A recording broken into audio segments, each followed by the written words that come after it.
guys. I guarantee Grandma's singing that one in heaven.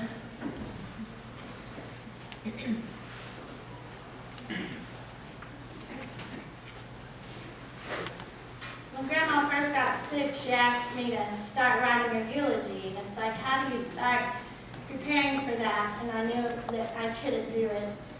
And I told her it would take me some time. She said, I just want to hear what you're going to say before I go.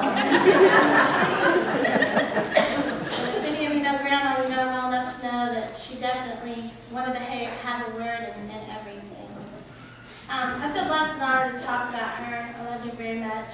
She was my mother-in-law, but she was truly a mother to me. And I went to their house for the first time when I was 17. And it was this huge house.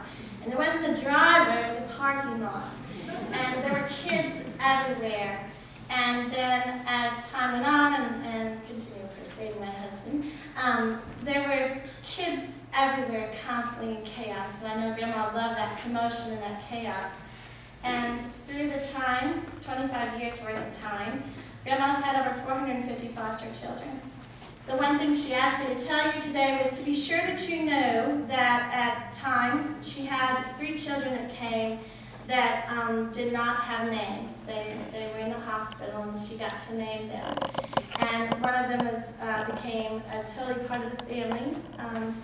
We named him Timmy, and then his mother named him Robbie later. And then Grandma started babysitting for him. So he was a part of our life for a very long time. I always thought that probably Mount Auburn Christian Church looked forward to Grandma coming to church with her brood because you were guaranteed two pews filled with it. I know, too, that being a foster parent definitely was not something that was going to get them rich and make them a lot of money. And it wasn't always rewarding because of the kids. But I do know that Mom did it because she loved the kids and she did it for God. And I know that she just knew she could reach one of those kids. And I know that they shared stories that some of those kids did come to know Jesus and change their lives. And, you know, that's an amen for Grandma because that's what she was always working towards. We all know that her faith was really strong. We know that she led that life with all of us, and we all knew that. And I think that her being so faithful was definitely something that I'll hold on to for a very long time. Grandma knew that God was always with her, and we know that she was ready to go. And she would always tell the kids that at school, too, that she was ready, and she had lived a good life, and that she was ready to go.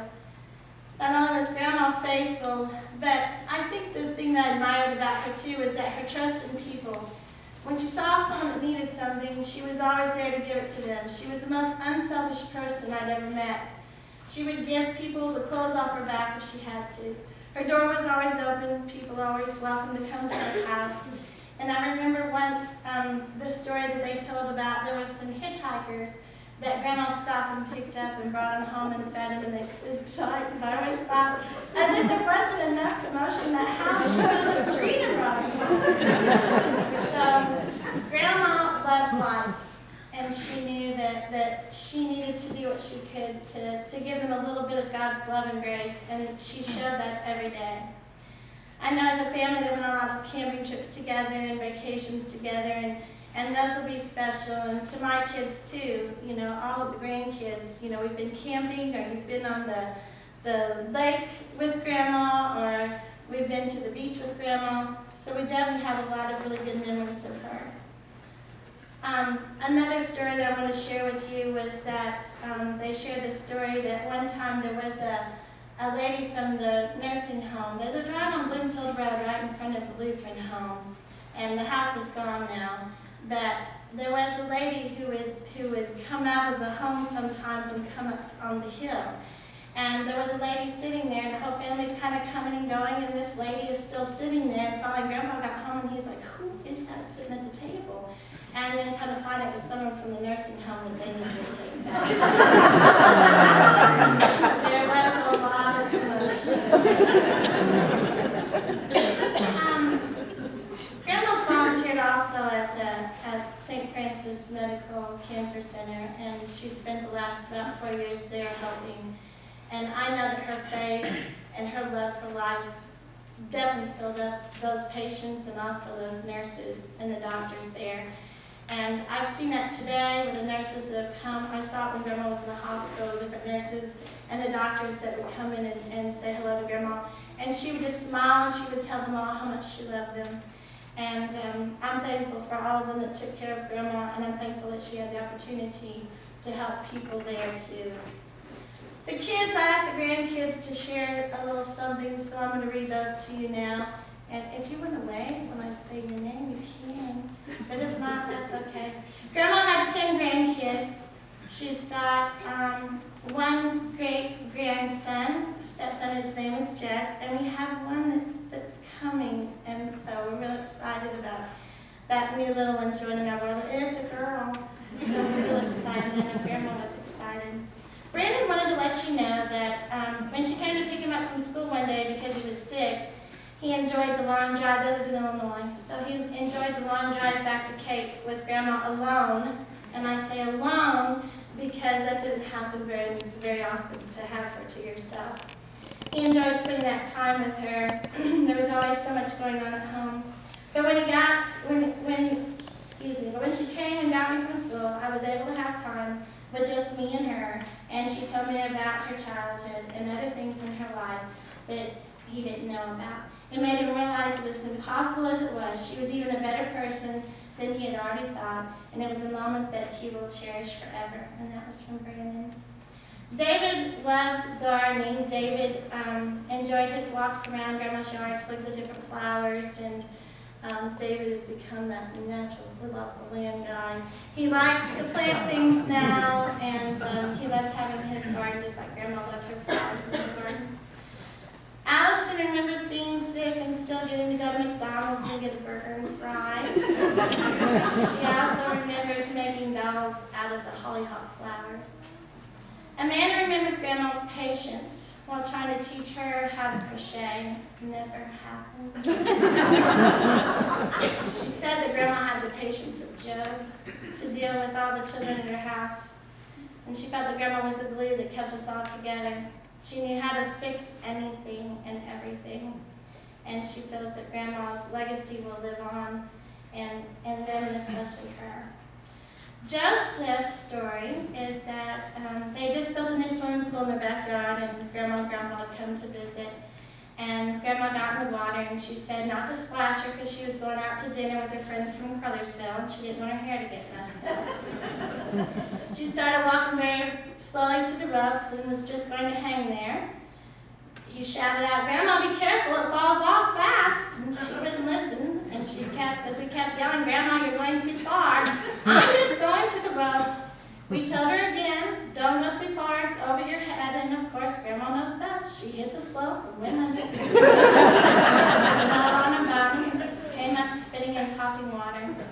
She said, "Of course, why didn't you tell me?" We all just laughed, and so we tried to. But of course, Grandma, she didn't listen. Michael's story. What I remember most about my grandmother is her overwhelming energy. About 8 years ago, we had a yearly 4th of July get-together at our cabin. Most of the family hadn't arrived yet, so everyone was setting up, unpacking, and preparing for the weekend. Instead of doing something like more age-appropriate, Grandma insisted on getting the front yard mowed immediately. And we all knew to just start the mower and let her go. I just remember how amazed I was for her to push a mower in the rocks and hills at her age. I think anyone who had any knowledge of my grandma would think the story was who she was. My grandma was a tough and hard-working woman who got things done regardless of the obstacles that stood in her way. Not to mention that she was the only woman I've ever seen capable of glancing at a dinner plate and be able to, if you had 28 or 30 green beans on it. I will never eat a family meal without remembering the unwritten one-scoop rule and what may have happened if you break it. Benjamin said his favorite memory was the house on Bloomfield Road. He loved spending time with his grandmother and all his cousins. Ben can remember crying when he had to come home with me.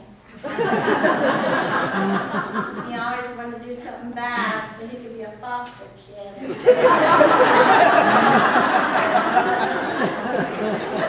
I got him every night. Dusty recalled Grandma taking him to swimming lessons and getting a frozen Coke would go back to the house for a grilled cheese sandwich. She'd always burn one side and try to hide it. Timmy said his fondest memories were her cinnamon toast in the morning and her non-rhyming jingles in the car as she sang to everyone to buckle up in the car. I want to thank everyone for coming today to share Irene's life and tell her goodbye. She was truly a treasure to all of us, and she will be missed very, very much. I wanted to tell all of you, the rest of the family, that I love you, and this is a hard day, but we'll get through it. We have a lot more stories to share with you, and Grandpa has a whole lot. So if you're ever out and about and you want to hear about Irene Bostic, come on over to Blue Ridge. And Grandpa will probably be sitting on his porch swing, and you can have a seat and hear more about Grandma Irene. Thank you for coming.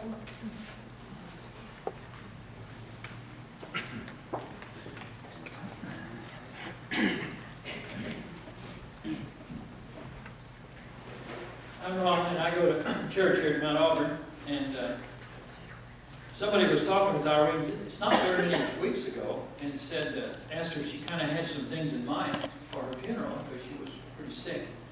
She started saying, well, this song, and she said, and Ron's going to speak.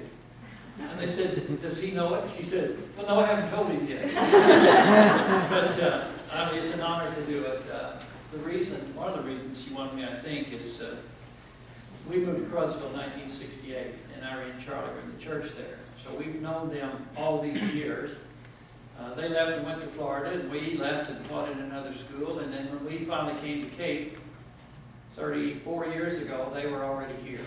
So we kind of reunited with them. So we've kind of known them for a long time.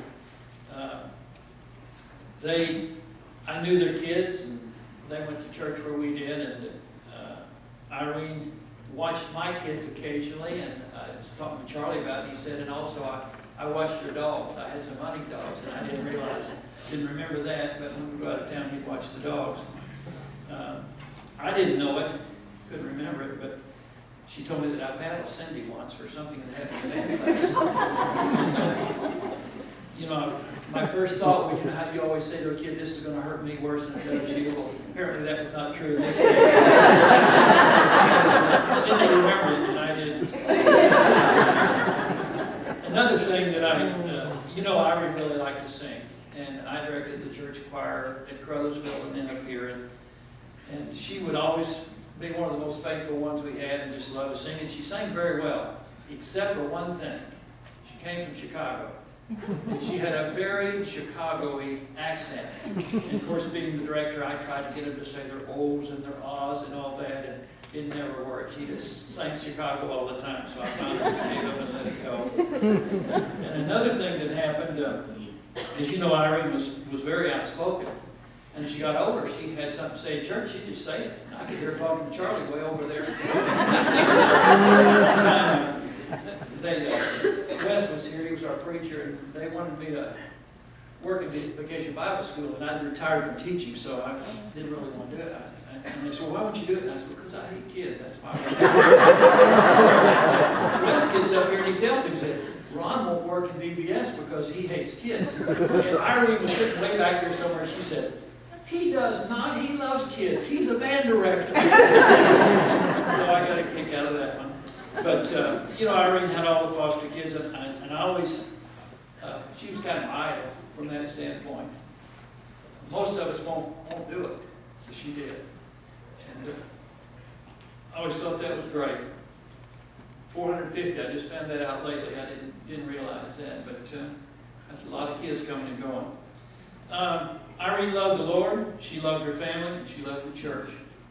She was a great worker in our church, great friend. Anytime the door was open, she and Charlie were here, and Irene would jump right in the middle. We'd have a dinner, and she was in the middle of that. Anything that happened, she was real active.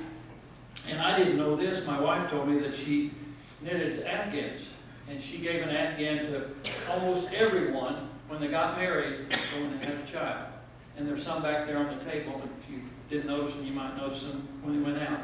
So there's a lot of those in our church family that she's given to people over the years. Anita said she gave one to her secret pal almost every year. And I was not aware of that. But very tough lady. She volunteered at school. 2 weeks ago, she was in Sunday school, and of course Charlie had to help her. And last week, or the last Sunday, was the first one that she'd missed.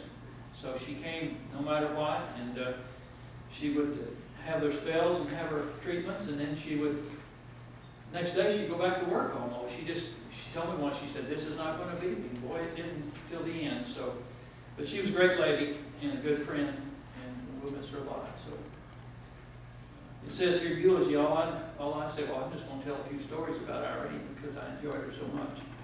If you will, let's. She picked out a few songs that she said she'd like to have sung, and so let's do one now. What a friend we have in Jesus. And I think the words are going to come up. There we go.